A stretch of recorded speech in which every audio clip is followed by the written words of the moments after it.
വോട്ടിന് മുന്നിലെത്തി നിൽക്കുന്നു മുരളീധരൻ. ആലത്തൂരിൽ കെ രാധാകൃഷ്ണനാണ് മുന്നിൽ. പാലക്കാട് വി കെ ശ്രീകണ്ഠൻ 13,200 ഇടയ്ക്ക് ഒരു പ്രാവശ്യം മാത്രമാണ് മുന്നിൽ വന്നത്. ഇടുക്കി തുടക്കം മുതലേ മുന്നിൽ നിൽക്കുന്ന ടീം കുര്യാക്കോസിന്റെ ലീഡ് 30,000-ലേക്ക് എത്തുകയാണ്. 31 വോട്ടുകൾക്ക് മുന്നിലെത്തി നിൽക്കുകയാണ് ഇപ്പോൾ ഈ ഘട്ടത്തിൽ.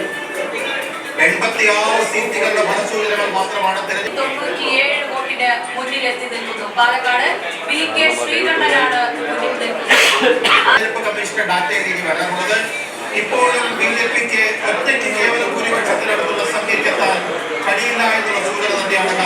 കാരണം സമദാനിയുടെ ലീഡ് പ്രതീക്ഷിച്ചത്ര വന്നിട്ടുണ്ടോ എന്ന് സംശയമാണ്. മലപ്പുറം ടി മുഹമ്മദ് ബഷീറിന് 40,134 ഇപ്പോഴത്തെ ലീഡ് നില. മലപ്പുറത്ത്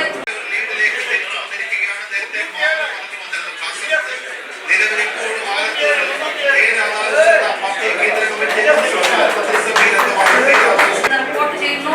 ഷാഫി പറമ്പിലാണ് വടകരയിൽ മുന്നിൽ. കണ്ണൂരിൽ ആദ്യഘട്ടത്തിലെ എം പി ജയരാജന്റെ ലീഡെല്ലാം മറികടന്ന് കെ സുധാകരൻ 50,000-ലേക്ക് ഉയർത്തുകയാണ് ലീഡ് നില.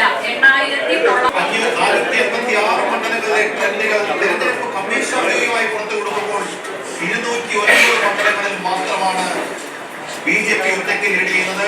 കോൺഗ്രസ് 80 മണ്ഡലങ്ങളിൽ ലീഡ് ചെയ്യുന്നു.